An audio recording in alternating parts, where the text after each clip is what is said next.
Sebenarnya pada kami challenge dia especially pada awalnya bila kita fokus more on local businesses adalah on educating mereka ni on branding.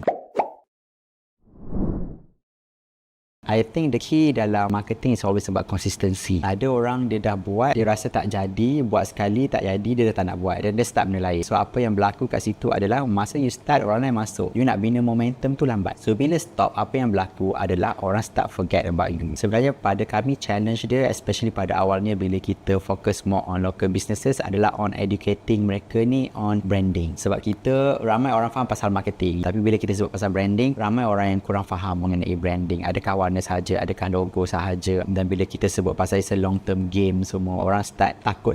Businesses ni local founders biasanya dia orang memang power at gaining sales, so that mereka rasa yang mereka tak perlukan branding. Macam sekarang krisis minyak, krisis covid and what not. So bila you ada branding yang kukuh, you lebih kebal terhadap ancaman-ancaman ni.